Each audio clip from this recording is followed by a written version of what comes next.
চরম গরম পড়ছে, এই গরমে টিকাই মুশকিল। শরীরে ঘাম বেরিয়ে একবার ভিজে গেল, এই গরমে আর হাঁটা যাবে না।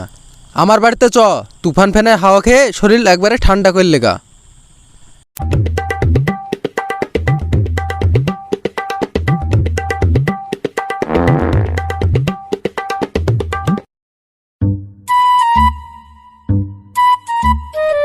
ইস কি গরম বাতাস রে।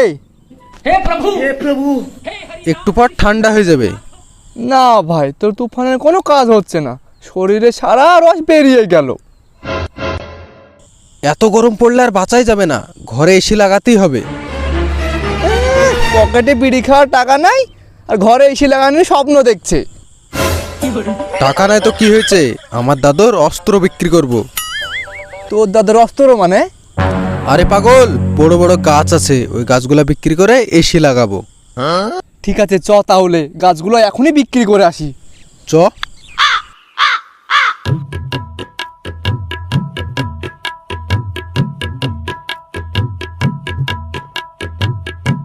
এখান থেকে উঠো তো সব, এই গাছটা কাটবো। ভাই কিসের জন্য গাছটা কাটবা? আর বলো না, এই গরমে টিকতে পারছি নি, তাই এই গাছটা কেটে এসি লাগাবো। গাছটা কাটার আগে তুমি এখানে এসে বসো। শালা গাছটা কাটতে পারলে মোটা অঙ্কের লাভ করা যেত।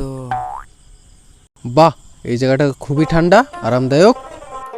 তাহলে বুঝতে পারছো গাছটা থাকাতে কত উপকার।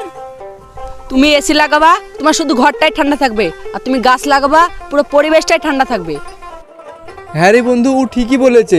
ঘরে এসি লাগিয়ে ঘর ঠান্ডা করার থেকে বাইরে গাছ লাগিয়ে পরিবেশটাকে সুন্দর করা অনেক ভালো। তাই আমাদের সবারই কাম্য গাছ লাগিয়ে পরিবেশ ঠান্ডা করা। গাছ লাগাও, প্রাণ বাঁচাও। গাছ লাগাও, প্রাণ বাঁচাও।